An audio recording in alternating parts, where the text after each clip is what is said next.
Gentlemen, what is going on? Your man Eric Wilson on the Sports Arena for a Monday night. Listen, preseason is officially now over. We can prepare ourselves for the regular season. Thank goodness for small favors, but it is getting to be about that time. I've got a jam-packed show tonight. So my apologies if we seem to, because I think we are going to go into overtime. We've got the AFC East to discuss, and I'm going to go ahead and preface by saying to all of those out there who know John Shear, who love John Shear, who actually admire what my pit bull has done, I'm going to apologize in advance because we already know tonight when we're talking about the AFC East, there's only one team in John's mind that needs to be discussed, which is his Miami Dolphins. But we will be talking about the Buffalo Bills. We're, of course, talking about the New England Patriots and Mama Carrotanudo's JETS, Jets, Jets, Jets. We do have a special guest joining us back on the show again this evening. But let me stop for a minute, take a breath, and bring in my co-host, the sports reporter without pay. My brother Ray Lynn is in the building, decked out in his gear this evening. Good evening, sir. What's up? The economy got to be doing really bad, man. We just scraping the. We just let anybody on the show, man. I don't even know what's like. We this. We Hey, not hold even on, hold on. doing. You can't be saying that because you the one that was like, I got you somebody for the show tonight, and it was Cortland. So I Now mean, listen. So let me tell you something, man. That was it was like on the job. You know what I'm saying? Like I figure if I'm not gonna be here, let me get right. the one person I know can't feel my shoes, and that way they realize how much they miss me. That's all that was, man. Well, as I always say, brother, I am blessed to have you, and as always, thank you for being a part of this. Let me go ahead and get the man who we are talking about. The halftime show's own Cortland Griffin is in the building. What's up, sir? How are you? It's crazy. Ray wear like a size 9, I wear a size 9.5. So it's crazy. I have no idea what that means. I'm gonna let that one slide right on past everybody. Let me go ahead and get the left coast to west coast. The man who is putting in a lot of work these days, Pac-12's own ASU Forks Up, Mike Carrotanudo is in the building. Mike, man, you looking more and more like me, Ray, and Cortland day by day because you out there in that 120-degree heat Yeah, it was with 107. ASU and them Sun Devils, man. I was about to say it was 117 today. It cooled off a little bit. You guys Good should have came Lord. out. Would have been a great time. Nah. All right, ladies and gentlemen. No, come on. Last but not least, we got to let him in the building. Again, I'm going to apologize because we know once I let him on, he ain't going to shut up. John Shear is in the Oh, it's house. about damn time, man. We're going to talk about the best team in the NFL. Going to stay healthy. Lions, Eagles, Cowboys, Titans. Like, they don't even compare. There's Okay, anyhow, like I was saying, on tonight's show, ladies and gentlemen, we are talking the AFC East. Let me go ahead and remind y'all of our picks from last year. Here is what we all did, giving a lot of love to Buffalo. On point, Mike Carrotanudo with Mama Carrotanudo's Jets, as well as the Buffalo Bills. John Shear coming in hot with the New England Patriots. And yes, oh wait, hold on. Miami had a lot of right people as well. I don't know why I didn't highlight them because it was Miami. That's why I did it. Let me just be real. But anyhow, we also have a topic tonight that we are going to discuss, and it's one outside of the realm of football, but it has sparked some controversy. So, of course, all of us here at the Sports Arena, we got to talk about it. We're going to get into that just a little bit later. Let's go ahead and start with these predictions. And you know what? Since it is Mama Carrotanudo and all these people that we love, let's start talking about the JETS Jets, Jets, Jets, the new look Jets, if you will, because they got their guy. They got Aaron Rodgers. So, Mike Carrotanudo, I'm going to let you go first, brother. Give me your thoughts on the Jets and where you foresee this team finishing this year. Yeah, look, I mean, I don't like Aaron Rodgers' attitude, but the fact he got on the field the last preseason game there the other night, hit Garrett. I mean, that touchdown pass to Garrett Wilson was pretty sick. I mean, Wilson brought it in. So, look, I mean, offensively, yeah, it is one of those things for the Jets where, like, you bring in Aaron Rodgers, and we talked about, earlier him whining, got to bring in, or his wish list, even though he didn't, demand it, Eric, but it was a wish list that he, of players that he would like to be there. But, I mean, look, with what the Jets did, just bringing it ahead. Yeah, of course, when you get a multiple time MVP, I mean, just obviously was a back-to-back MVP winner. like you can't say that, oh yeah, they're gonna have a terrible time, or it's gonna be tough because the division now did get tougher. As much as I know you don't want me to compliment John too much, but I mean the Dolphins are obviously No, Mike. You can compliment the Dolphins. Yes, okay, let's be very clear about this. We can compliment the Dolphins on what they've done. What we ain't gonna do is give all praise to John, because he's gonna take it and run with it from now until the end of the show. True. All right, fair enough. Yeah, no, I mean, look, that we said last year, Tua had to prove it. Obviously, the injuries completely suck, and you don't like to see somebody go down like that. But I mean, for the Jets, you brought in a guy like Garrett Wilson. I mean, Breece Hall, when he got hurt last year, I mean, I think it actually was that game against the Dolphins when he tore it up when the Jets put up 40 in that game and won that game in MetLife. So you have a running back like Breece Hall. You have a guy like you have a receiver but for Aaron Rodgers, the thing is, like, how's he going to handle, like, if they start skidding? That's my whole thing. And looking at the record, like, yeah, you look at their schedule. Okay, it's tough. I mean, my mom already, she's like, oh, I see the Jets go to Dallas in week 2. So she's already yapping away there. So I got to let her have her minute. It's cool. I'll let her have it. But no, I mean, when you bring Aaron Rodgers in, he's working with his guy Nathaniel Hackett, who was a train wreck, as we know, in Denver. But I mean, even in the draft, so people were like, "Well, who cares what the Jets did in the draft?" I mean, they won a lot of defense, man, and that's the thing. I mean, their defense under Salah has gotten. I mean, not that it was bad before he got there, but as we saw, it got better and better. And I love the way they play defense. They're going to have a nasty defense. And if Aaron Rodgers, can get through the speed bumps of that New York media, Eric, I think it'll be okay. I just think it's a love fest now. Like everybody said, I've seen some of the interviews and I'm like, wait, is this the Green Bay media? Did they just like ship it to New York to interview Aaron Rodgers? Cause it's been pretty soft. I'm sorry. Not that he only played one game, but man, looking at their schedule, I'm going to go 10-7. Okay. Looked at it. I go 10-7. I just think that the other teams in that division, and we'll get to New England in a minute. I mean, Buffalo and Miami can score with them. So okay. I go 10. All right, 10 wins. So let me go to, well, I'll throw my opinion in there really quick, and then I'll go to John, because I know Ray just has that look like he's ready to drop some knowledge on all of us. So let me get mine out the way. Listen, it is the Jets, okay? And people are always saying one man don't make a team. But I would argue that over the past couple of years, we've seen one man basically energize a team to where major pieces come to play, ultimately resulting in championships. Now, listen, we saw it in Brady. We saw it in Stafford. So now Aaron Rodgers, like to Mike's point, the wish list. He wanted certain players. He got certain players.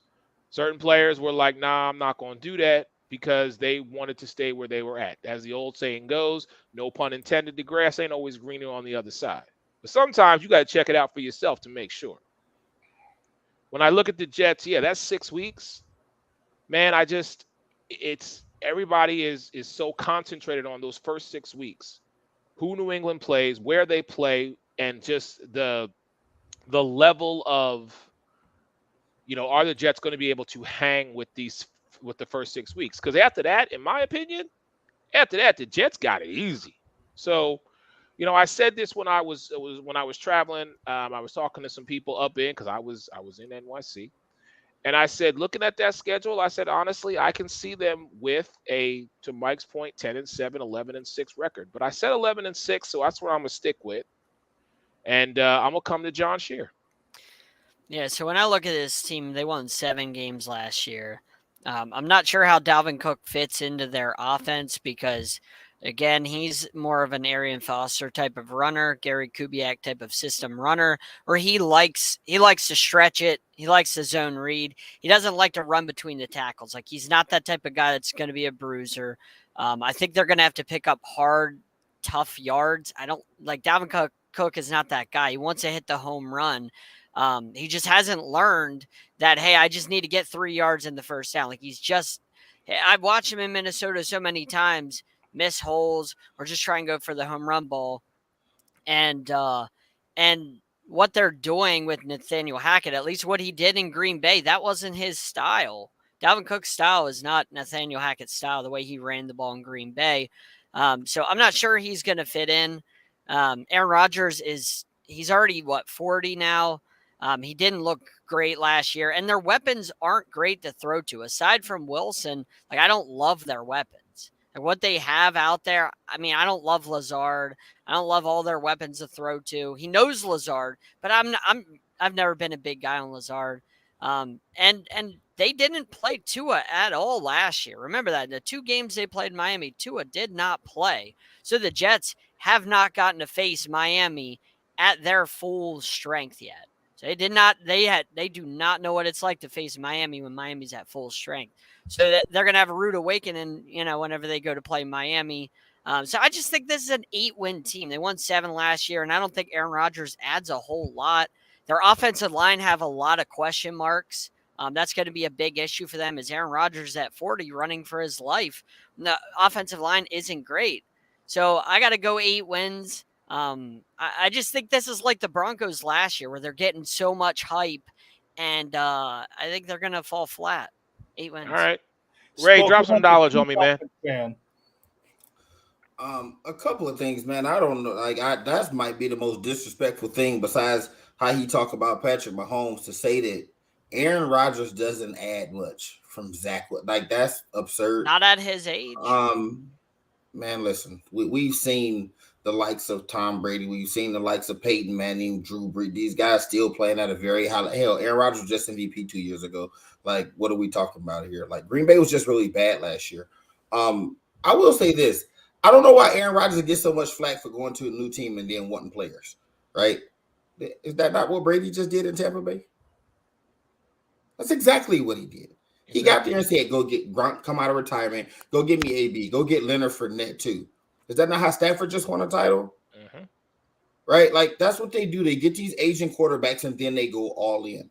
The problem is the AFC East is extremely tough, right? Y'all talking about them first 6 games. I mean, I'm looking at this schedule and I'm trying to find 10 or 11 wins and I can't. Okay, Ray, but that second half of that schedule, man. And when I was sitting here and you was like, Ray got that look on his face. I'm like, man, that first half is tough. But their last 6 is where it gets easy. After they play Miami in week 12, right? Well, then they get them again in week 15. But the last week 13 through 18, besides Miami, those are what I would consider winnable games. At home against the Falcons, at home against the Texans, at home against the Commanders.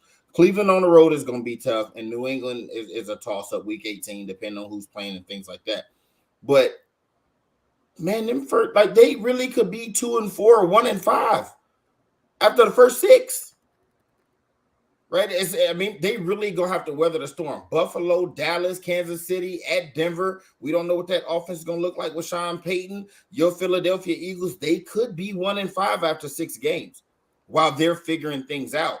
So it's a matter of, do they weather the storm? Does Aaron Rodgers get up on the podium and tell everybody relax like he did in Green Bay? But then you come off that bye week. The Chargers ain't no pushover, right? And then it's the NFL. Like you're looking at the games that you expect them to lose. That means they have to win all the games they're supposed to win, right? After they go, whatever they're going to do in the first 6, after they go 3-3, I think it's best case scenario. That's the absolute best case scenario. After that, they have to go win every single game they're supposed to win. They have to beat the Giants. They have to beat the Raiders. They have to beat the Falcons and the Texans, right? Because you're probably not going to beat Buffalo on the road. Probably not going to beat Miami on the road. So I just think it's tough sledding for them. Out of respect for Aaron Rodgers, I got him at 9-8 because I'm going to give them 2 more wins. And honestly, the whole what they won last year is kind of irrelevant, right? Your schedule this year is what it is this year. But I can't find more than 9 wins. I just can't. I will disagree with John on this. I like the weapons, right? He got 2 people he's familiar with, Allen Lazard, Randall Cobb. You got Gary Wilson. They picked up McCole Hardman. He got plenty of weapons. Plenty of weapons. That's not going to be an issue. They're going to be able to score points, but I just can't find more than 9 wins on this schedule. That's fine. Cortland, talk to me, brother. So where I agree with Ray is 3-3 is probably the best. Is Ray still talking, or am I tripping? I feel like he was still talking. But 3-3 after the first 6, I think is fair. After that, though, I think with the defense that was top 5 last year, like top 5 defense last year, like it was an undisputable fact they were top 5. It's in the rankings. They were number 5. The offense is going to be better. Garrett Wilson, like you said, Mecole Hardman. You add Dalvin Cook. You're probably going to get Breece Hall back at some point during the season, healthy. And then people are sleeping on the rookie running back. They got Abanikande out of Pittsburgh. Like, the dude was a powerful runner. So for all of the fluff that you said, John, about the tough short yardage, they got him back. They addressed that. Like, they literally addressed that. Like, they went and got a guy who can go get tough yardage. That's never played in the NFL. He didn't look too bad against NFL talent in the preseason. Congratulations. So just to get back to that, right? Aaron Rodgers. Also, we're talking about 2-time MVP, right? Who didn't have a lot of who didn't have a lot of weapons last year, right? Like, he comes in and has the weapons he wants. Like, he got, like Ray said, got the weapons he wants. Right? The offense, I don't think is going to be that bad. They might be rough. They might be tough sledding the first 6 to 8 weeks. Courtney, you call him a what? Huh? He's got 2 MVPs over the last 4 seasons. Okay, you said 2. I mean 4 total. But go ahead, continue. No, I was about to say. I mean 2 MVPs over the last 4 seasons. So again, like, when we look at that, the rumblings are, hey, can Aaron Rodgers come back and make himself, kind of put himself back? I have him as a top 10 quarterback. Can he put himself in the top 5 conversation after this year? I think he can. And then a guy that Ray didn't talk about was CJ Uzomah, which, I get it, right? Randall Cobb, Garrett Wilson, Mecole Hardman, and all these guys. CJ Uzomah gets the stretch to field against linebackers, something he's very good at doing, right? So, I see this. I have them projected to win 12 games this year. A lot of people feel like that's a little much, but I got them projected at 12 wins. I got to stick through my guns. I got them getting 12 games and winning the division. So okay. You got them going 9-2 on their last 11? Yeah. Like, because again, I don't think this defense got any worse. Like, they were a top 5 defense last year. I don't think they got any worse. I think they got better, actually. And the offense got better. So, I mean, we're looking at a team that was bottom 3rd in the league last year in offense. You added a top 10 quarterback. You brought in Dalvin Cook. You're going to get your star running back from last year back. And Breece Hall, you add Abanikande, who's going to be a short yardage back, right? Can come in and spell, you know what I mean? And while Breece Hall is nursing this injury, like I said, CJ Uzomah, who's going to get lost in the shuffle, right? Teams are going to have to defend all over the field. And Aaron Rodgers is still one of the smartest, most accurate quarterbacks we've seen with some of the greatest arm talent. I just don't see this team being bad or horrible or being in the bottom 3rd in offense. Here's what I will say. Here's what I will say, and then we got to keep it moving tonight on the Sports Minute. If that offensive line protects Aaron Rodgers, I can see where Cortland's coming from. But that, to me, is the only question mark that I have right now, is that offensive line. They have got to keep number 8 upright in order for him to do what he does. Consistency will breed excellence, because him and Lazard, him and Randall Cobb is fine. He started already working out with Wilson, so we know what we expect. But to Cortland's point, and then we are moving forward, the defense under Saleh, I feel, will be a top 10 defense this year. Hey, E, I just want to answer this question. Sure. And my answer is no. And it's not even a disrespect to him. It's just because that position is so loaded, man. Agreed. Like, when you go, hey, is a guy going to have a top 10 season as a receiver? Well, you're talking about Justin Jefferson, Tyreek Hill, Devontae Adams, Stefon Diggs, A.J. Brown, Jamar Chase, Jalen Waddle, Devontae Smith, Amon-Ra St. Brown, C.D. Lamb, Cooper Kupp, Amari Cooper. Like, you could be very good and be the 16th best receiver in the NFL. Like so I like jumping into top 10 for it. I don't see it. I just Chris Olave, God. Yeah, it's loaded. No, man. because of how stacked that particular position is. Completely agree with you. I mean, you named 12 off rip. All right, let's go to this team real quick, because I don't feel like this one is going to take long. New England. All right. Listen. Go ahead, Ray. Take it. 2000, 23 years. That's how long it's been since the New England Patriots finished last in their division. And it will definitely happen this year. Like, it is a guarantee they will finish last in this division, right? Like, it is going to be tough sledding for them. None of the acquisitions they made will make a difference. Who's the receiver they just picked up? Juju won't make a difference, right? Like, won't make a difference at all. They picked up Zeke, won't make a difference at all. Like, they're just gonna cut be his really hair bad. though. You don't think now he more aerodynamic That's a fresh now? cut. Man, Hey, man, that was the Patriot way. That might be on like the Yankees, huh? Like, you got to shave your mustache, like that. That might be some old biblical Samson stuff, and we find out his strength was in his hair. Now he's gonna be worse than he was when he was in that. First off, the happiest person on this panel that he's in New England now is that guy right there, right?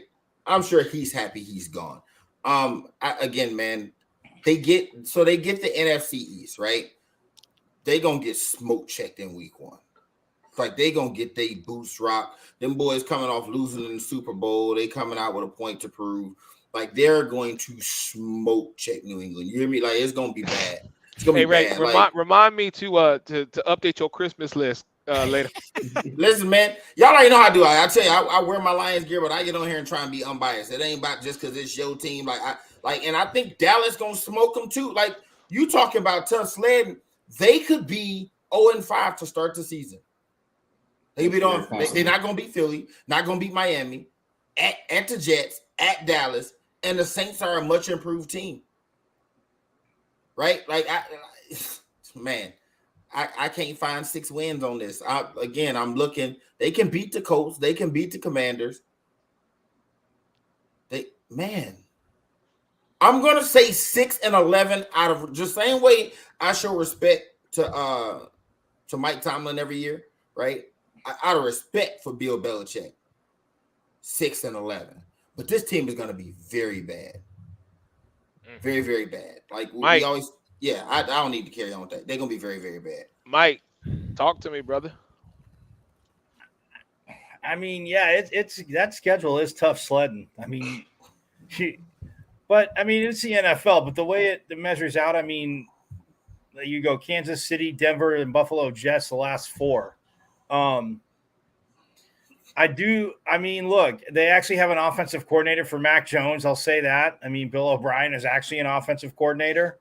And since he's not calling all the shots, it might work out better in New England since he came from there anyway. But I mean, defensively, look, I think the Belichick will hang his hat on that. Like I said, I don't know if they'll be better than the Jets defense, but I just think with what they did. I mean, Christian Gonzalez, the kid, and no, I'm not being a homer. I'm just saying the kid they got out of Oregon fell right to him. That's like total Belichick pick, man. He is. I mean, him and the kid from Illinois. I mean, we're the top 2 corners in the draft.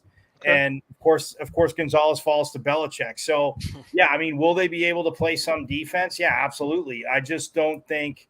I'm kind of with Ray. I see their schedule. I think that week 1, your team is going to want to come out and and definitely set the tempo. And, Belichick could get boat race. The only thing it is week 1. So of course there'll be a ton of penalties. With Juju, like Ray was saying, Devontae Parker, can he find something there? Tight end wise, I will give them this. Hunter Henry and Mike Gesicki, I think obviously could be very good for Mac Jones in a double tight end set. But yeah, I'm going 8-9 with the Pats. I wanted to go 9-8, but I think Ray kind of talked me into more of, like I said, and their schedule did too. Looking at it, I think their defense can hang, but we just said, like, can you score 40 points a game? I don't know if they're going to be able to put up 28 to 35 a game to beat teams that can do that. 8-9. Okay. Let me look at this really quick. So 1, 2, 3, 4. Man, I hate to admit that October 1st, but it's at Dallas. It's 4:25, and for some reason, Dallas at 4:25 seems to excel. I maybe because the sun is hitting the opposing team as the sun's going down in Texas. But I'll tell you what, that October 15th game 2 weeks later at the Raiders, that's teacher versus student right there. That's Josh McDaniels versus Bill Belichick. And even though we've said the Raiders ain't got a prayer in hell this year, sometimes you get up for certain games depending on the matchup. That's a revenge game. It for is. that Jacoby Myers thing last No, year. it is. Bills, Dolphins, I think they can beat the Commanders, Raiders, Colts, though. Giants, Chargers, Steelers, Chiefs, Wow. Ray, I mean, you ain't never lied, brother. Seriously, because this schedule just does not fare this team. But the fact that Bill Belichick is not calling plays this year, and he's finding people to actually do their job, it's one of those things where I out of respect for Bill, I'm gonna say 7, but it's a hard 7 for me. I might crap out on this one like I was rolling the dice. I'm gonna say 7. Cortland, go ahead, man, and then we're gonna let John close out the Patriots. Oh, for sure. I don't disagree with anything either of you previously said. But I agree with you, Eric. The only reason I'm giving them 7 instead of 6, like Ray, is because I believe that defense will win at least one game.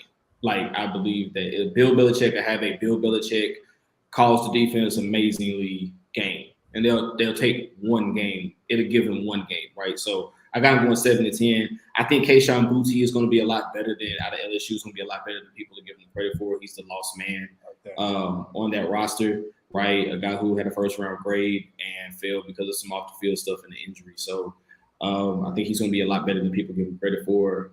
I don't think he's going to tank for Caleb Williams. That's crazy. But like I said, man, I just think this defense is going to be solid enough to win them at least one game, add 1 to the 6 that Ray gave. I would just like to say that when I said 6, I was giving them one win off the defense. Like, I just want y'all to know 6 was respectful. That's what it was. But carry on. Real quick, let's answer this question. Everybody take 30 seconds. Answer this question. Who's going to have a better season? Mike Harris-Nudo, Mac Jones, Kenny Pickett. You got 30 seconds. Clock's on. Let's go. Kenny Pickett. John? Pickett. It's not even close. Cortland? Kenny Pickett is easy. Ray? Would you rather be stabbed in the throat or mauled by bees? I told y'all, don't ask me no question about no 2 bums. I like Kenny Pickett, Mac Jones. Who cares? It's a unanimous. Kenny Pickett. Listen, it's a unanimous decision around the board. I am also going Kenny Pickett simply because when your name is George Pickens and you say you the best wide receiver in the league, okay, brother, then I got to see it. So let me be very clear about that. And I know John's going to close it out, but every show we get into these quarterback conversations, right? And there are 51 other guys, 52 other guys on the team. At any given time, it's 11 guys on the field, special teams, offense, defense. But it is a very quarterback-driven league, and we've seen quarterbacks catapult their teams to success, right? We talk at AFC East. We're going to get into Miami. We saw Tua last year. We've seen what Josh Allen has done in Buffalo. Obviously, Patrick Mahomes and Joe Burrow, right? Like, I'm looking at this schedule, and out of 17 games, maybe 5 times Mac Jones can look across the field and go, I'm that talented. Maybe. Right? Like, he has Jalen Hurts, Tua, Aaron Rodgers, Dak Prescott, Carr, and then week 6, Jimmy. That's the coin flip. Then Josh Allen, then Tua again. Then whoever's playing for Washington. The rookie in Indianapolis. The rookie in Indianapolis. And I think the rookie's going to beat him. That's my opinion. Danny Dimes, Justin Herbert, Pickett, Mahomes. He ends the season with Mahomes, Russell Wilson, Josh Allen, Aaron Rodgers. And he starts the season with Jalen Hurts, Tua, Aaron Rodgers, Dak, Carr. Like, dude. I can't Yeah, he can't win for losing. Okay, John Scheer, close out the Pats, please. First of all, we're talking about, you guys mentioned Caleb Williams. Nobody's tanking harder than the Cardinals are for Caleb Williams. Nobody is tanking harder than that team for Caleb Williams. This team is a 5-win team. There's no weapons to throw to. I mean, Mike, you mentioned Devontae Parker. I can tell you for sure, like, that guy you cannot count on that guy for anything. If you ask him to go get you, like, cough medicine from the store, he'll probably end up like at a grocery store. He won't go to Rite Aid or whatever. Like, you can't trust that guy at all. I don't trust Bourne. I don't trust whatever they got, Hunter Henry, Jonnu Smith, whatever they got there. Like, the only thing I like is Ramondre Stevenson. That's the only thing. And I like Zeke Vulture in the touchdown. So if you got Stevenson in fantasy, you're probably not going to be happy. But Zeke will Vulture a touchdowns kind of like he did in Dallas. Other than that, they really don't have anything. And then defensively, I mean, they'll be good. I just don't think that they're going to be able to rely on the special teams winning them games. Remember, they beat the Jets, twice last year because they just mauled Zach Wilson twice. So they're not going to get to do that again. So I think this is a 5-win team. They can no longer pick on Zach Wilson 2 times a year and pick him off 8 times or whatever. 5 wins. This team, it's not a good football team at all. All right, fair enough. Let's keep it moving here tonight on the Sportsman. Man, Eric Wilson, alongside my co-host, sports reporter without pay, Ray Lynn. Forks Up, ASU Sun Devil, Mike Tenuto. Sideline Sports on John Shear, and our special guest, the halftime show's own, Mr. Cortland Griffin. All right, John. I asked you, I'm going to give you 4 minutes, and that's all you get. What? To get it out your system. Okay? Get it out your system, John. Because after you're done, the rest of us are going to talk about this. But I'm going to give you the floor.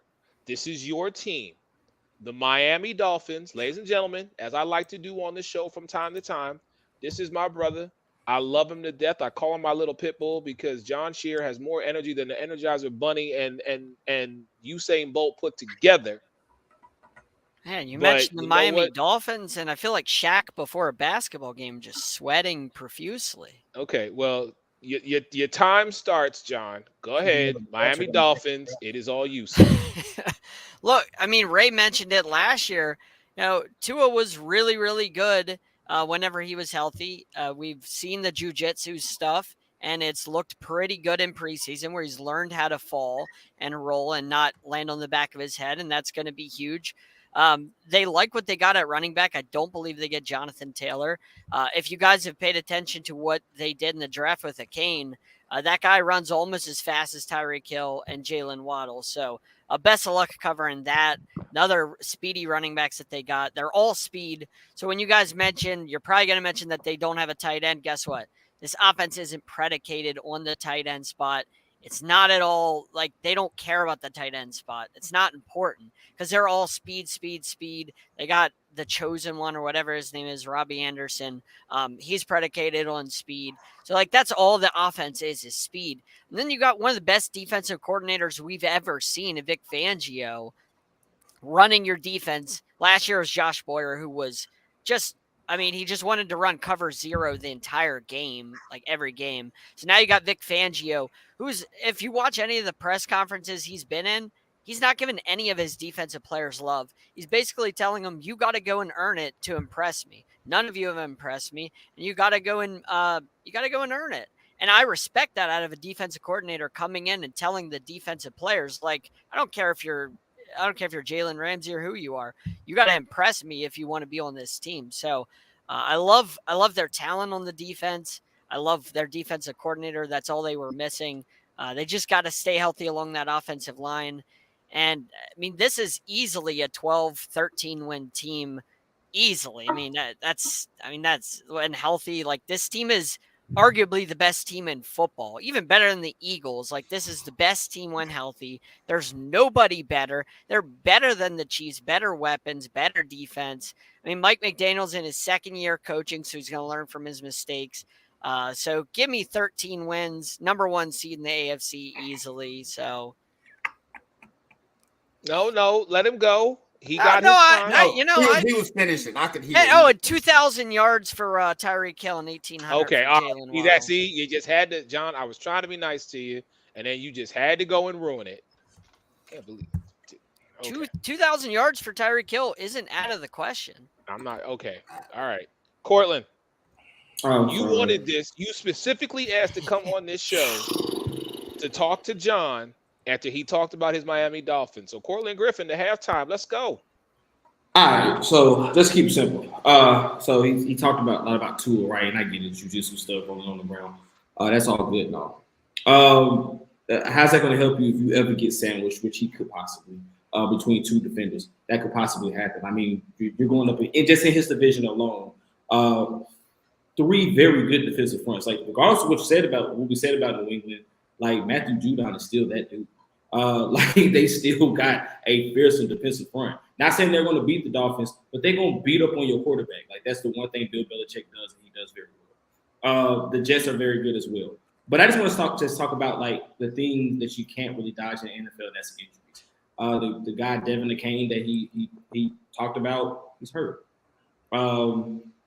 We know that Tua, he's a liability. He could be hurt. Like injuries happen. So that guy's Raheem Mostert stays hurt. All of that, right? And then on the defensive side, Jalen Ramsey is out until December. We know that Xavier Howard also misses time. Javon Holland just got back, so we have to see what he's going to be able to do. Bradley Chubb, y'all basically sold the farm for him, and people have questions about him. Y'all defense is questionable. Like y'all have David Long Jr. in the middle of that defense. He made one play in the preseason, one play, and y'all all I heard was, man, our defense is going to be amazing. Just wait until he has a pulled hamstring. Just wait until he has a groin injury, and he's out for half the season. Again, like I have this team going 9-8. Like I have them matching their win total from last year, like which is 9-8. The top of this division got better as well. Like for all of the things that Miami did, right? The top of the division and the team that wears green in this division, the Jets, got better. Like they got better. So like I just don't see Miami like compete when healthy. You can compete with anybody. But just to temper it back, right? I understand it's John's team, right? But I got him at 9-8. Okay. John, I got a question I need you to answer, sir, and I'm going to put you on the clock again. Shout out to Courtney Kennedy chiming in the comments here. Here's the question. I've mentioned this many times. I feel confident. If you have to go to him 2 to 4 games, I don't think it's that big a deal. I think it depends on where they're at in their schedule. Right? So if you got to go to Buffalo and that's the case, it's a little bit different as opposed to if your schedule's a little bit lighter. So I guess that depends on where you're at in the schedule. But 2 to 4 games, I think they can manage because the defense is going to be much improved from last year. With Vic Fangio, they're going to be much improved. So I think they'll be okay as long as it's not more than a month. Okay. All right. Ray, Miami, sir. Cortland gave them 9 wins, right?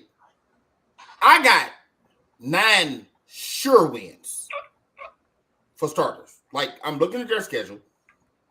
Patriots is a win. Broncos is a win. Giants is a win. Panthers is a win. Patriots again. Raiders is a win. Commanders is a win. And Titans. Titans is a win. You take that, Cortland. Right? You got 8. That's 8. That's 8, right? That's 8 to me, sure wins. Mm-hmm. That would mean that against the team, like good teams sometimes lose to good teams. But that would mean that for them to only have 9 wins, they're going to go 1-8 against the Chargers, the Bills twice, Philly, Kansas City. Like they're just not going to beat any good teams. Like that's what that means to me. And I can't see that. Like I know we get on these shows and when it's somebody else's team, we don't want to speak too highly because people get full of themselves. But it's just a fact, man. We saw with our eyes last year. When they were healthy, save the Kansas City Chiefs, the Miami Dolphins had the best offense in the NFL, and it wasn't particularly close. Like it wasn't like it was like, no. They had the best offense in the NFL. If you looked at my quarter season and mid-season reviews last year, I had Tyreek Hill as the MVP. Because for everything that John was getting on our nerves saying that Kansas City was going to miss, that they didn't miss at all, right? They adjusted and then they played differently and was still effective. Everything that John said Kansas City was going to miss, he brought that right to Miami. Like, that man had 1,700 yards and he only had 60 or 70 the last 2 games. So when John say 2,000, it ain't crazy because when he go off, he go off. He had 500-yard games last year. 4 of them was over 140. He had 190, 160, 145, whatever it is. I was looking at it earlier. Like when he goes off, he goes off. And defenses are gearing up to stop just him, but it's pretty hard when you got that other guy on the other side. Jalen Waddell ain't no slouch, man. Like they have you can put them in the conversation for the best 1-2 punch for receivers, right? Again, like I say, best offensive combinations is 15 and whoever he's throwing to, right? After that, it's them in Cincinnati. You pick your poison. But these dudes was explosive last year, man. And if they're healthy, if Tua's on the field, we've seen it.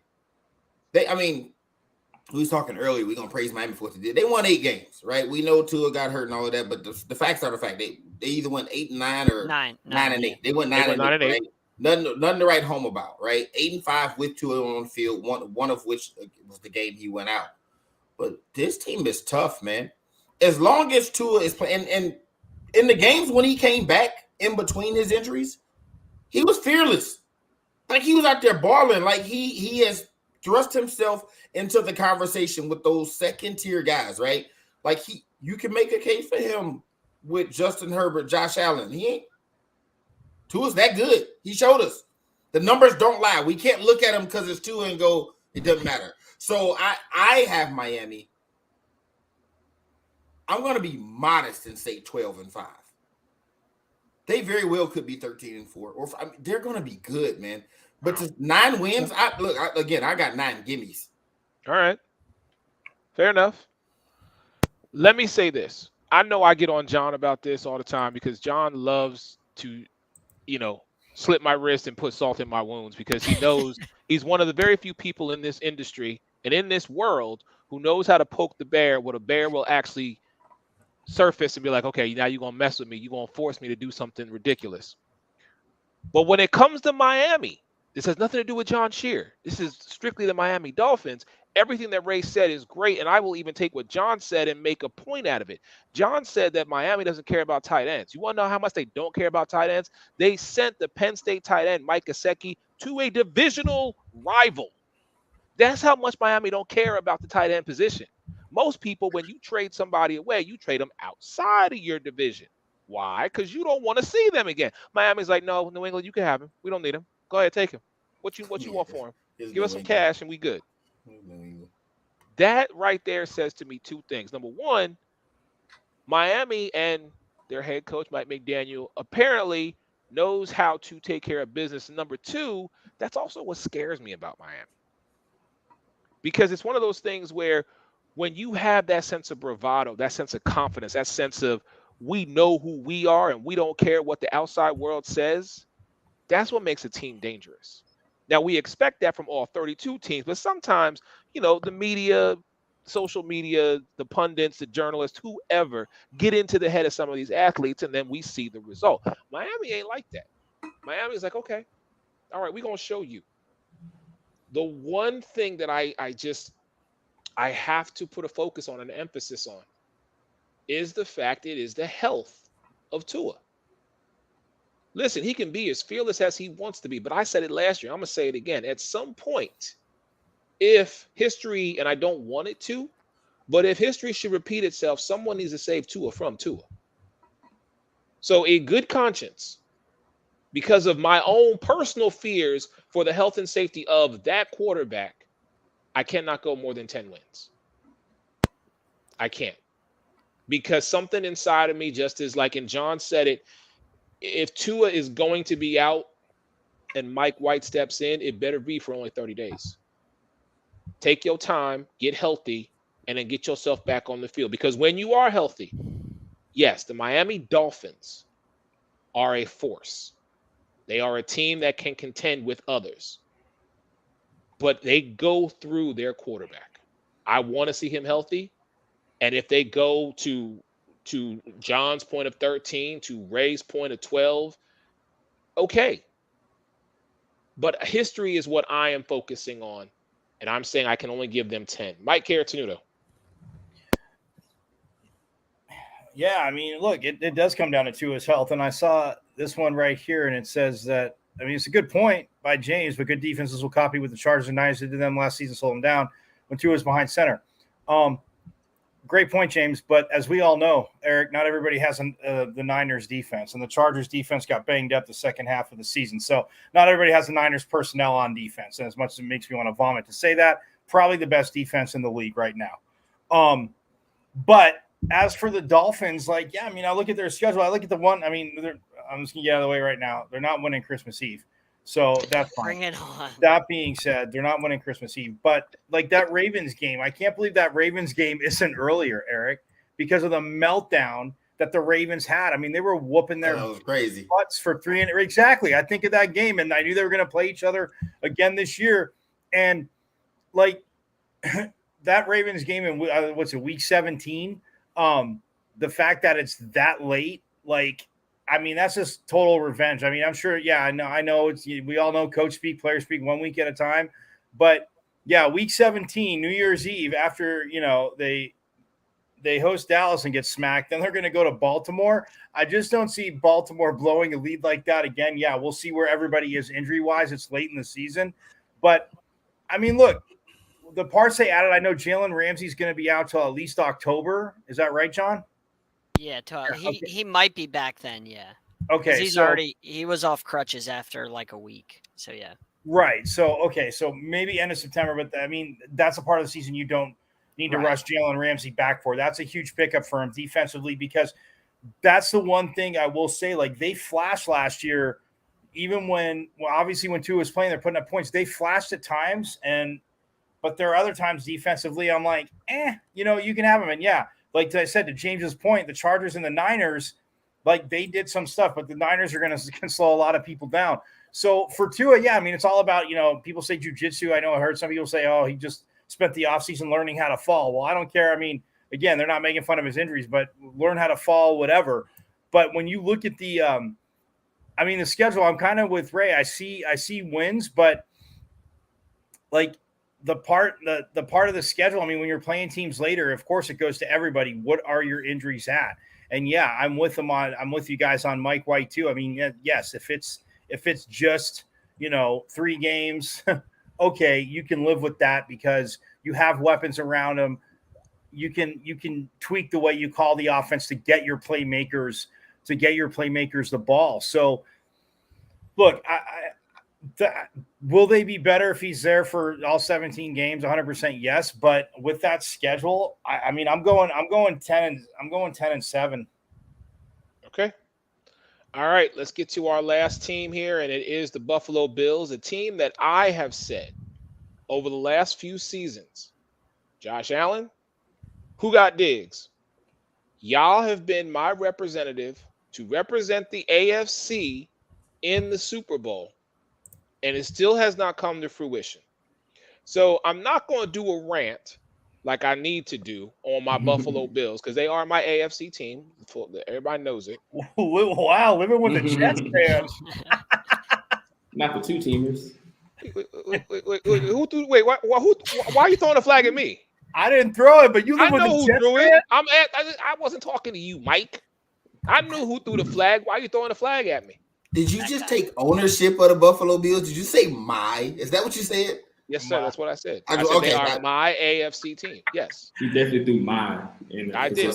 I'm like Johnny Gill. My. I said it. Okay. He definitely threw a possessive pronoun in there for sure. Yes. Oh, well, listen. We got some education on the sports arena tonight. Thank you, Cortland. But they have been the team in the AFC that I have been very much an advocate, a proponent, a person. I have been in their corner. Put me through a table. Let's go, Bills Mafia. But y'all haven't got it done. Table. Now, John, I will choke slam you to hell. You keep messing with me. And as a Miami fan, Buffalo fans will let me do it to you. They'll make me an honorary Bills fan for that day. My point is, because we got 10 minutes and we're going into overtime here tonight, ladies and gentlemen, because we still got that huge topic that I do want to discuss. Buffalo, got love for him. But how this team looks this year, I still don't see a solid running back, which I still feel is a key component in them excelling and moving forward. Because of that, and it pains me to do this. It truly, truly pains me to do this. I've only got them at 10 wins. At John Shear, I have Miami with Tua being healthy getting the tiebreaker. I have Buffalo at 10 wins this year. I'm going to leave it at that. Cortland, you're our guest, so I'm going to let you go. So I agree. I still think this team, I'm just going to throw it out there. I got them at 11-6. And the reason is because I think even though Naheem Hines got hurt, hopefully that dude can come back, man. Sucks that what happened to him, right? But I think adding Damian Harris was a big move for them. He still got something left in the tank to do the solid. And then I think James Cook, right? Like crazy, right? Dalvin is in New York and his little brother is in Buffalo. But I think James Cook, with the absence of Naheem Hines, can show up. I mean, he's going to be essentially sharing the backfield now. They're probably going to split, I would say probably 50, 51, 49, somewhere in there. So, and this defense still going to be solid, and they still got number 17 in the center. Like, regardless, for all the things that we say about him, number 17 is still a top 3 quarterback in the NFL. Easy. Like, when he's playing at his peak. And so I got him at 11-6. And the reason I didn't give him like 12 wins is because I feel like you can't give 2 teams in the division 12 wins. And I feel like they're gonna split with somebody. They're gonna either lose one that they shouldn't lose, or they're gonna split with somebody. Like they might lose one to New England, something crazy always seems to happen in this division. So I got them at 11-6. John Shear. Yeah, I'm looking at their schedule. They have some gimme games to start with the Raiders and Washington, but I can't find more than 10 wins on their schedule. I think they split Miami, split the Jets, sweep the Pats. But I mean, their schedule's brutal at the end of the year. They're home against the Broncos. Well, they go to the Cincinnati. They're home against the Broncos and Jets, at Philly, at Kansas City, home against Dallas, at the Chargers, home against New England, then at Miami. That's a hard schedule from week 9 to the end of the season. Like, there's no gimme games in there. So I see 10 wins for this team because they're going to win a lot of gimmies. But with all the turmoil this year with the Stephon Diggs stuff, and they still haven't fixed the running back spot, I think it got worse losing Singletary. I just don't really see a whole lot of wins there. I think 10 is the max. They lost a lot of players on that defensive side of the football. They lost a lot of important pieces. Like, we can't overlook that. Defense was really good last year, but they lost a lot of pieces. So 10 wins, because that schedule's brutal from at the Bengals to the end. Is just, there's nothing easy there. All right, 10 wins. Mike Caratanudo. Good God, man. I love it. I love it. I mean, that's how I usually, not even so much your team, Eric, but throughout the years, that's how I usually pick for saying about Washington, even when if they were ever good. You know me, I'm like, there's no wins on their schedule. If they win, it's a shock, right? That being said, dude, I'm sorry. Like, I think that the running game, yes, we know Josh Allen can't just take off all season long and run, but they did get him another phenomenal tight end in Dalton Kincaid, yes, out of Utah, Eric, but I'm just saying they got him another every chance he gets. Pac-12 review every Monday and Friday at 1 p.m. Eastern, 10 a.m. Pacific. But look, Von Miller's coming back. Yes, off an injury, we'll see, but they don't need him. I'm sorry, Matt Milano is still on their defense, right? Last I checked. Mm-hmm. So, and look, Tre'Davious White had a heck of a year. He's not going anywhere on the outside. So, yeah, I mean, I look at it and you say, okay, you're running backs. Well, all right. So James Cook, Damian Harris, Latavius Murray, Jordan Mims, like those guys. Okay, yeah, you're gonna have to mix them in. They're gonna have to do something. I mean, you have to help Josh Allen out. But the fact, I'm with you, man. I mean, I wanted to go 14, but I'm gonna go 13-4. But to Courtney Kennedy, man, like Josh Allen is just more Dante Culpepper than he is Big Ben, overrated. That's crazy. I mean, that's dude, come on, man. That's you cannot like quarterbacks. You cannot like teams. And like I said to both you and John last year, growing up, if Tua and Jalen prove it, I can see them taking that step to the next level. They both proved it last year. Obviously, Tua was out longer because of the injuries. But Josh Allen proved it pretty much after his coming into his second year when Brian Dable was there. I mean, Ken Dorsey's still been there with him. So, yeah, that's ridiculous. So, look, I just think that they're going to move the ball around. I think to John's point, lastly, Stephon Diggs, says he doesn't want to be there when Josh Allen is pulling Ray's Matthew Stafford and forcing the ball to him like he always did to Megatron, which, I mean, you should give it to Megatron anyway, but he's going to get his, and that offense is going to be that offense. So I'm going 13-4. Okay, Ray. First off, shout out to my guy Courtney Kennedy in comments. Like, if he's saying it, he got a reason behind it. I just don't necessarily agree. I don't know how in the past year, right? I guess everybody likes the new shiny toy. I said this last week. Like, Joe Burrow became the new shiny toy, and the entire world just started hating the Bills and Josh Allen, right? Like, just a year and a half ago, the conversation was he's closing the gap on Mahomes. That was the conversation, right? After that great playoff game. But the Bills won 13 games, 11 games, 13 games. I don't know why people think that's going to change. It was one team in top 5 offensive scoring and defensive scoring last year. That was the Buffalo Bills. Like, they're going to be very good. They're going to win a lot of games. When people say it's a brutal schedule, that applies to bum teams, right? When you're a team, when you're a bottom feeder and you're looking at your schedule at powerhouse teams, when you're a team like the Buffalo Bills, there's no such thing as a brutal schedule. You're a good team, right? Like, you go out and compete. Like, you're a really good team. Like, the Kansas City Chiefs don't have brutal schedules. Philly can't look at their schedule and say anything is brutal. They're a top-notch team. You just go out and compete, right? There's going to be some games that are gimmies, and there's going to be some games that's not. Like I said about Miami, good teams go out and compete. Buffalo's going to win another 12, 13 games again. And Josh Allen, the guy who finished, third in MVP voting last year, is going to be right there again. The real question mark, though, is this Diggs situation. That really could change everything, because we've seen what a great receiver can do, right? We saw Tyreek Hill change the entire offense. We saw Brown open up things for Jalen Hurts. Only guy that don't affect is Patrick Mahomes. But like, if Diggs somehow isn't there, that's going to be very problematic for them. But as long as he's suiting up, as long as 15 is suiting up, pencil him in for 12, 13, I'll be 12-5. No, 13-4. Right. 13-4. Point out something you said. Everybody started hating Josh Allen and the Buffalo Bills. I've always hated Josh Allen and the Buffalo Bills. So well, you don't know because you're a Miami fan. That's like me saying I hate Dak Prescott. Come on, man. I always hated him.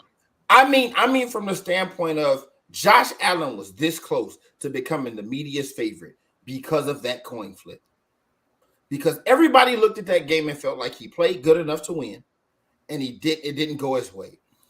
You get tired of seeing the same guy all the time, right? Like, people are so good you hate him. Same thing they did with Brady, same thing they did with Manning, right? Mahomes walks into the league and he's the new face of the NFL, and all he does is win. People wanted them to lose that game so bad, and Buffalo was right there, and people felt like that was the best chance. That was it. Like, that was, they had, and then they lost to Cincinnati. But like, people felt like Buffalo was right there and it was right within their grasp. And all they needed was a coin flip to go their way. And then coming into the next year, a lot of people, just like E, picked Buffalo to represent the AFC. 15 had other plans. But like, they're still really good. Like, you go 13-3, finish third in MVP, and people like, Burrow's better. Maybe. Yes. Maybe not, though. Like, maybe not. Like, Josh Allen's really good. But Ray, to piggyback off what you said too, real quick, like that game, and I mean, what Mahomes did too, like there was, I think it may have been a divisional round or all the playoffs. I just remember seeing like crazy stat that 2 quarterbacks in the division, maybe it was a divisional round or later, but had never put up like completion percentages like that, yards and like touchdowns. It was like the best 2 quarterback game in a divisional playoff, or I guess higher, like in NFL history, just stat wise. Each of them was cut through each other's through the opposing defense like a hot knife through butter. Yeah, exactly. All right, ladies and gentlemen, we are looking like Ryan Tannehill out there. Wow. That's mean, man. He ain't gonna be our quarterback next year. I ain't worried about it. All right, we're going into overtime because we do have a topic tonight that needs to be discussed. So this topic, unless you living under a rock, which I got to say something real quick to one man. So Ray, Mike, John, give me a minute, please. I need to have a conversation with the halftime shows on Cortland Griffin.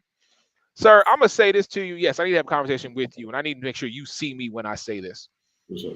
So, full disclosure, along with Ray and a bunch of other brothers who are very talented, who I admire and respect, and they actually keep me motivated to elevate myself.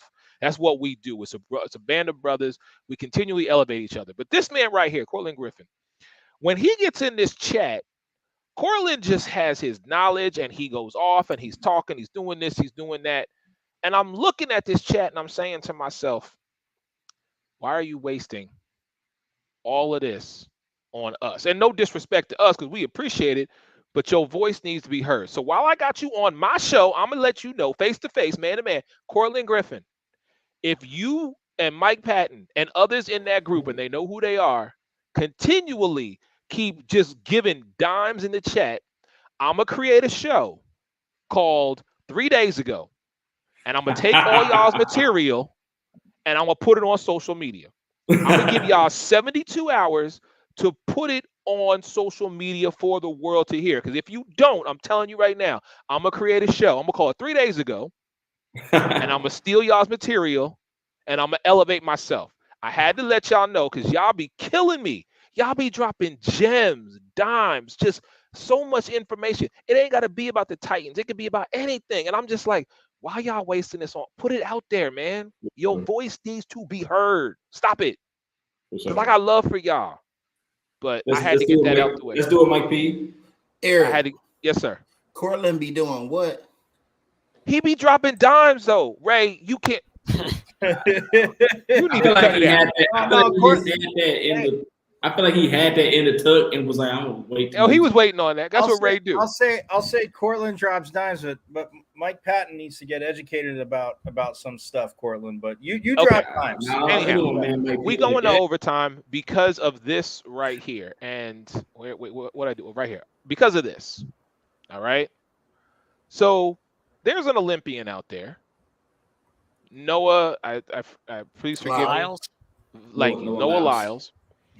He was speaking to the media, and it was a backhanded comment, I guess, compliment, whatever, to where NBA players took to social media and said, someone come get their boy. So, conversation happened in chat. And I'm going to let Ray take it from here because he can better get us to where we need to be more than I can. So, Ray, I'm going to give you the floor on this one, bro. I just first off, if I were an NBA player, right, I see why they like took offense, right? Like I'm over here minding my business. Why our sport, our profession, why our names even in your mouth? But I'll say the same thing I've been commenting on social media all day. Where did he lie? What lie did he tell? The man simply said. And he was speaking to him as an athlete saying, when I go out and compete, right, he has to compete in his city, state, whatever, like you build yourself up. But then you compete on all these circuits. You're in a world ranking, and then you go to the world games, and then you beat everybody. You beat the best that every country has to offer, and then you're a world champion. And he's saying, you know, it kind of kills me when I watch the NBA champions, and it says they're the world champs. What world? That's the NBA. That's not the world. He ain't lying. I don't know the timing. I don't know what made him say that. I don't know why he picked just the NBA. He could have said it about any sport. Well, because the NBA is the only sport that does that. If you look across baseball does too. The NFL, no, baseball doesn't do it. They call it the World Series. Well, they call it the World, right? But they don't. Their banner doesn't say World Champions. The funny thing is, I've never even paid attention to that. But obviously, like players, people gonna get in their feelings. Oh, he took a shot at our sport. But the fact is, he ain't lied yet. Everybody gonna make the case, the same case they've been making all year, all day is, well, the NBA are the best players in the world. That's true. The NBA is the best compilation of talent in the world. It is the best basketball league. It's the premier, the elite, the creme de la creme, whatever words you want to use. It ain't the big three. It ain't China. It ain't the Euro League. It's the NBA. But the difference is, right, like it's the best collection of talent. That doesn't mean that the guys that win at the end of the year is the best team in the world, right? Like you can surmise that, but they ain't proved it. They ain't beat the best. They haven't competed against the best players in the world, right? Like the only people that can call themselves world champs is the United States team that goes and competes at the World Games. That's what that is for. That's what the World Games, that is what it's for. It's for each country to come represent their country, compete against other countries to determine who's the best in the world. That's the United States by far in basketball, right? He ain't told no lie. The NBA champions aren't the world champions. The United States basketball team is the world champion. He ain't lying.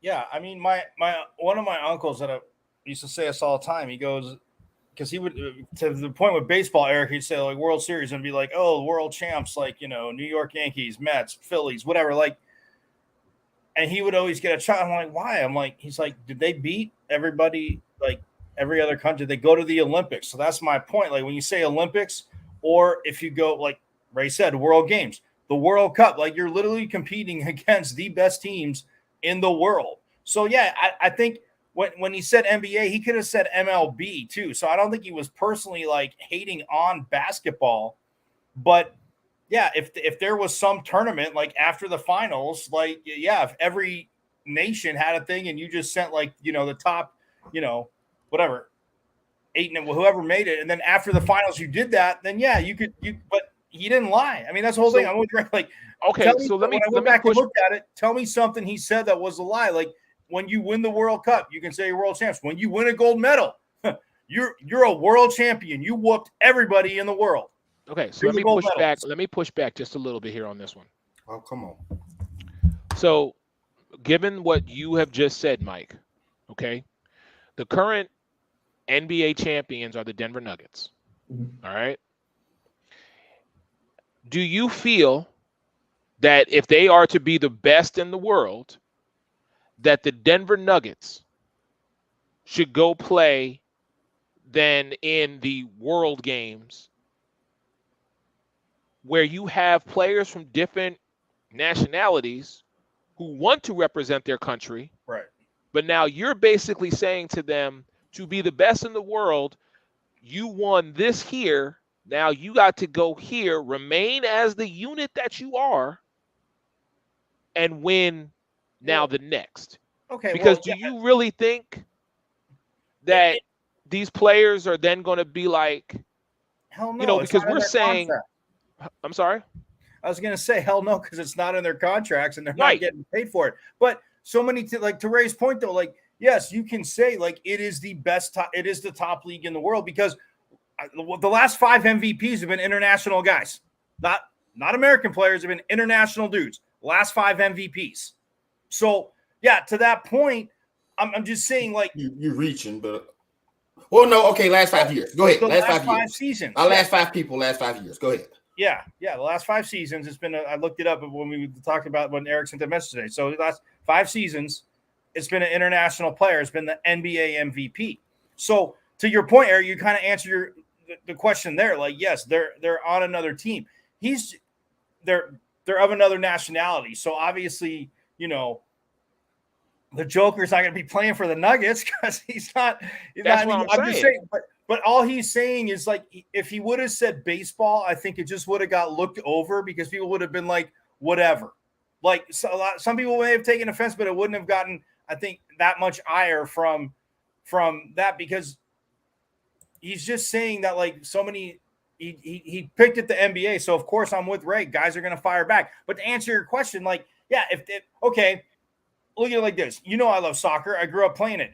They have obviously the World Cup is a country, but guys that play for club teams, so guys that play for like Manchester United, you know, when Arsenal, yeah, I got it. Real Madrid, like when you get the champions from like all those leagues, right?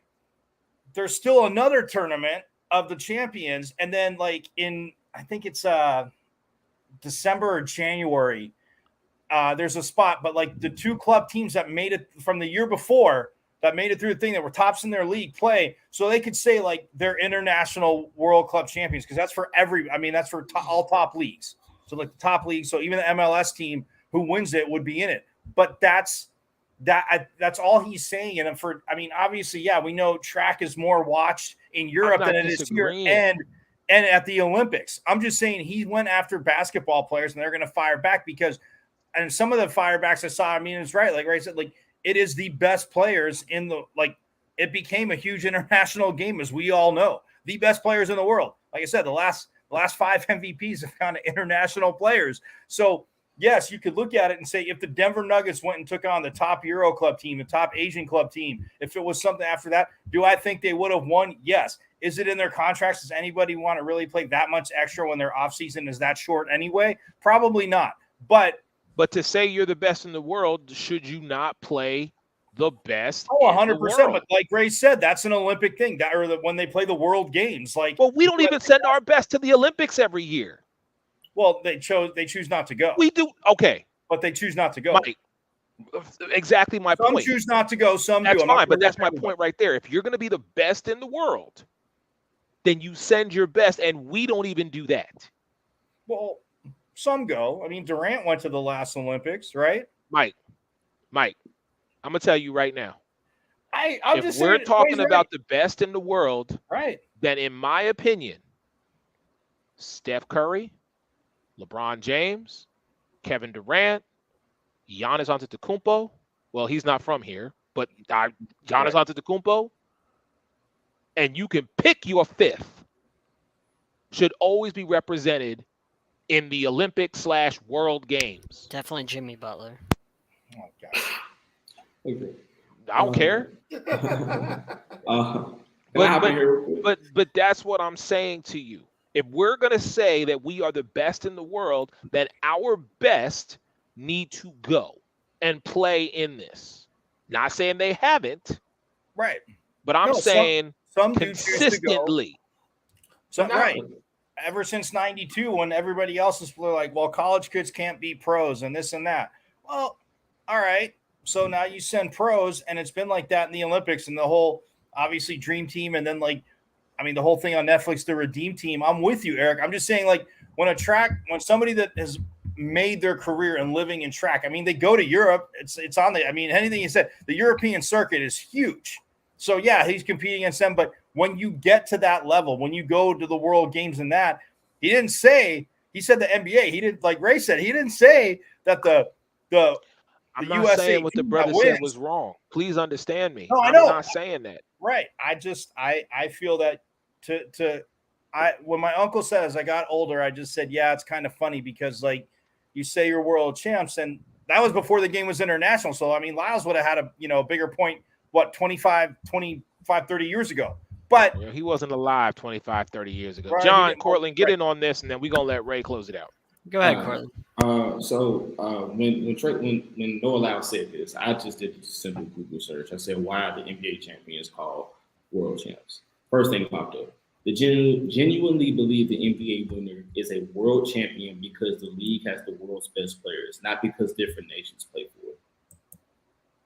That's the first one. Feelings, right?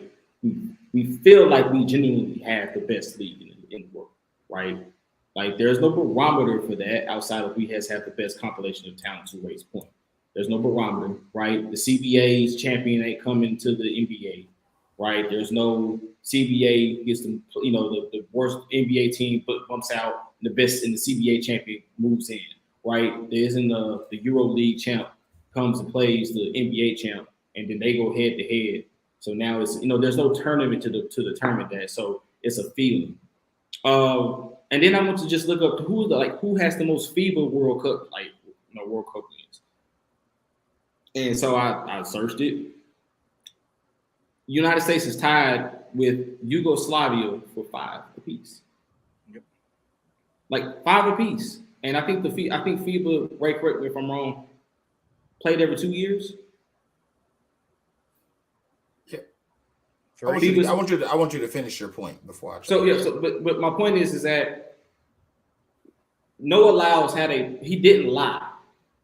When Noah Lyles goes to a track meet, whether it's the 100 meter, 200 meter, 400 meter relay, whatever, he's facing Jamaicans, he's facing Chinese, he's facing Vietnamese, he's facing Yugoslavia, he's facing Ukraine, he's facing Russia, he's facing UK, he's facing world champs from the best of the best from every country. The United States ain't doing that. Like, the United States is not facing the best EuroLeague team. They're not facing the best Canadian League team. They're not facing the best, I don't know, whatever other the other basketball leagues that are in the world. They're not our best team. Our champ is not going against their champ. So there's no barometer to say that the Denver Nuggets are the world champs. There's no barometer to say that the Los Angeles Lakers are the world champs. There's no barometer to say that the Bucks are the world champs. It's just they slapped that title on the champion from the NBA because they feel like they genuinely have the best league the best league in the world. Like, feelings don't do it for me. I play sports. Feelings don't do it for you. You got to prove it against the field. So I can say, man, I'm the best out here. I'm the best in the nation, right? If I can't beat Ray in the debate, if I can't beat John, if I can't get on here and prove myself, then how can I say that? Exactly. That's why we kick you off, because you do that. That's wild. That's crazy. But I'm just saying, like, if I can't prove myself against the field, then how can I say that I have no barometer, right? So when Noah Lyles said it, I was like, what is the barometer? Like, you had dudes like Aaron Gordon up under the comments saying, like, yeah, I smoked him in 200 meters. I want to see you try. Like, you're mad and tender because he made a point that you can't dispute. Like, you can't dispute it. There's no barometer for it. You haven't gone the Denver Nuggets. What is it? What is it, John? It's the NBA. Everybody flocks to the NBA. They don't flock to Europe, or they don't flock to any of those other places. Guess where they flock to, Cortland? The NBA. You're proving my point. Everybody goes with that statement right there. You prove my point because you feel like your feelings are. That's the reason feelings. Why those guys, not all those guys are in the NBA, because they're just not good enough. That's why.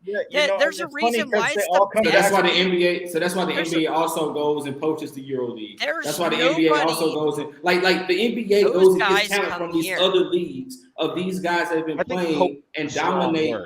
I'm just saying, like, they go and get these guys from other leagues. That was the word you used. They do though. Coaching do they is not? A strong word. I feel it's a two-way street. Do they not, Eric? I feel it's a two-way street. I don't. But Eric, do they not? Coaching. If you ask me, Cortland, I'm answering your question.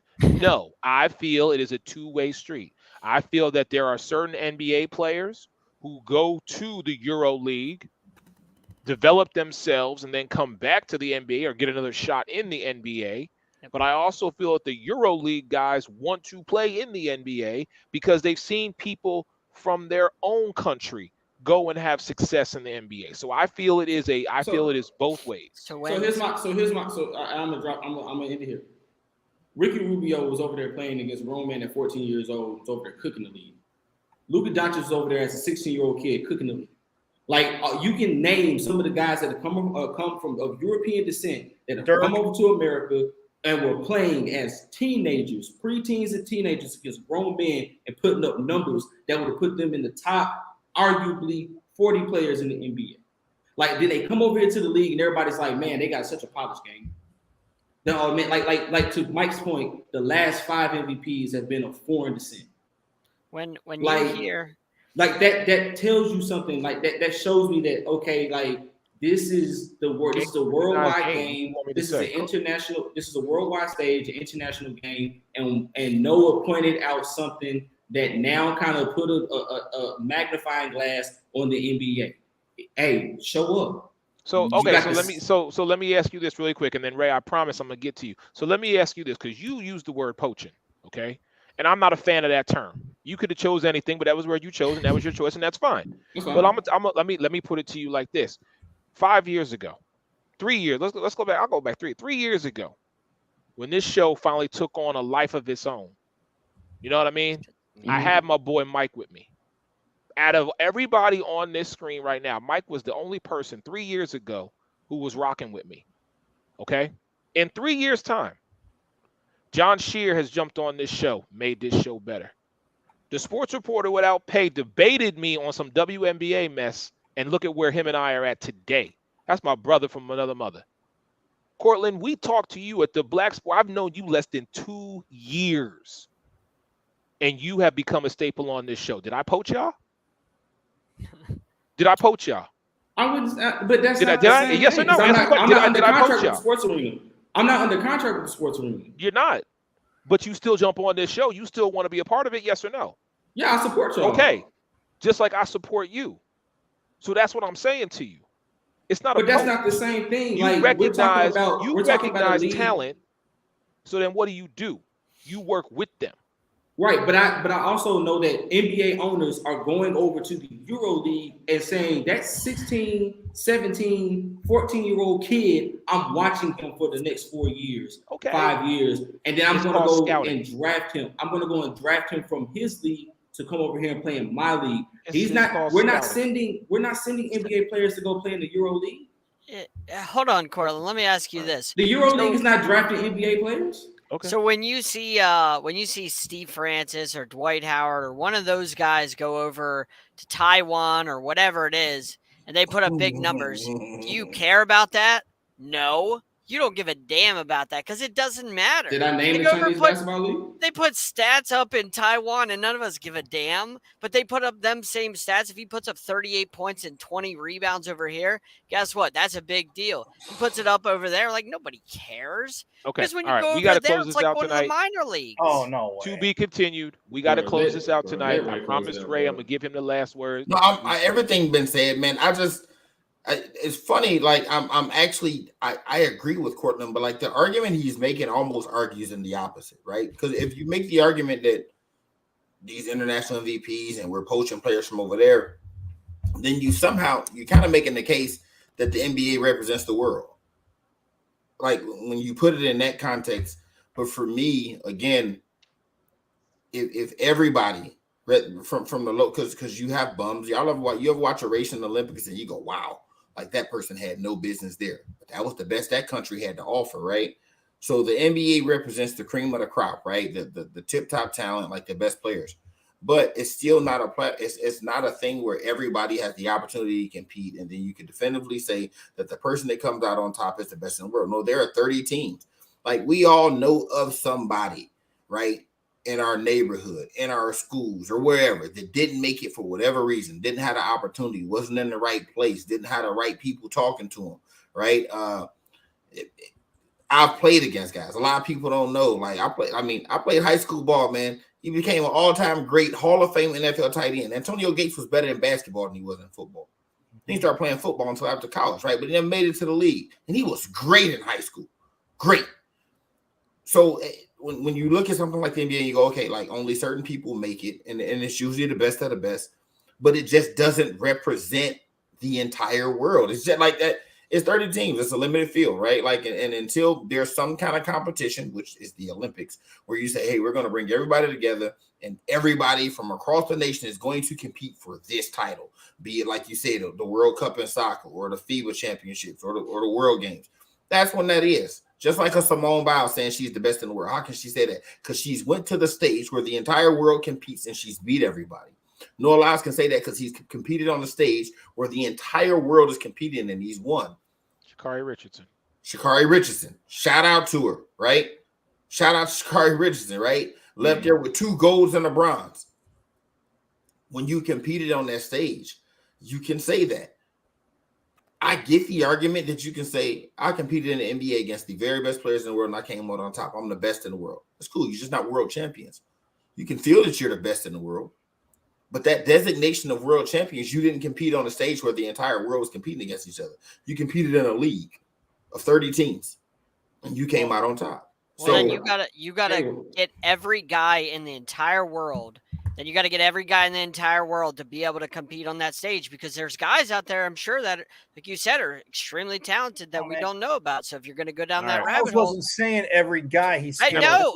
I mean, if you're going to do that, Eric, I got one more thing. I just got one more thing to say, right? If we can promise we can drop it. I don't know if y'all watched it or y'all been watching the World Games or whatever. But I I get on social media. I'm scrolling, and I see 24 Pro Trophy and these Pro Trophy 5s, right, playing for Jordan. And I was like, who is this dude, right? I'm thinking like it's some dude from Jordan, right? Like playing. You know what I'm saying? Like he just got Kobe's number on and Kobe's shoes on. It's Rondé Hollis Jefferson. Last time we seen that man was in 2021. He was on a 10-day contract. Right? He was cooking, looking like a lefty Kobe. This is like, you know what I'm saying? Like that's what we're going. He's going out there and like he was beat. Like he looks great. Right? But that just goes to show like those guys go over to John's point, go over to China and cook people. Right? They go over to Jordan and cook people. They go over to these countries that basketball ain't the biggest sport. But if you go to the Canadian League, there's plenty of talent. Go to the Euro League. Those are like two of the three biggest leagues, right? The NBA, the Canadian Basketball League, and the Euro League. I don't think there's a fourth league. And until they form a fourth league where another big collection of talent can be cultivated and brought up, I don't think a tournament like that's going to happen. So we have to depend on FIBA. But I just wanted to say that we watch this all the time. Guys from America with dual citizenship go over to these foreign countries, these small teams. Dwight Howard was on his last leg in the NBA, goes over to China and was putting up 50, I think a game with 50, 54, 28 rebounds and 12 blocks. It's like Wilt Chamberlain. Right. Well, no, and Cortland, to wrap that up too, like, I mean, and not, it happens. I mean, it's happened forever throughout soccer. Like, you know, so like if your mom was born, you know, here in the US, but say your dad was born, you know, in Brazil, like you see these guys, like they'll go get Brazilian citizenship, or like they had a grandparent that lived there. They'll go get that country's citizenship to play on that team. Now, like, it's crazy. And I was going to say too, Eric, last thing I was going to say is that with the Euro League, like a lot of guys that have come over and throughout the years, I mean, and even international rules, because even back then with the Dream Team, I remember Barkley saying, yeah, you just got to get used to it. They're not turning it into football, but a lot of the ticky-tack crap that would get called in the NBA, like won't get called. And so these guys from Europe coming over saying it's actually, because I think Lucas says something, not in a bad way, but it's not, he goes, it's almost harder to score there. Okay. Like because of the flow. We got to continue this at a later time. We got to go. Let's go longer than it needs to be. I appreciate the halftime show with Cortland Griffin being on here tonight. Make sure you catch this brother out on Thursday nights. He is breaking it down. To my brother John Shear, Sideline Sports, tomorrow night, 8:30. Make sure you talk to him. Like I said, Mike Caratenuto, Pac-12 review, ASU, Forks Up, 10 a.m. Pacific time, Mondays and Fridays. And I know season 2 of Ball Don't Lie is probably coming real soon once the NBA season starts. Season 2 with my co-host, the sports reporter without Pay Ray Lynn. For your man, Eric Wilson, much love to everybody. We are out next week. Finally, we get to the NFC East, where it is the Washington Commanders, the New York Football Giants, them damn Dallas Cowboys, and the NFC champion Philadelphia Eagles. Yeah, that's all right. Go right ahead. We will see y'all next week. Everybody stay blessed, stay safe, and we love y'all. Peace.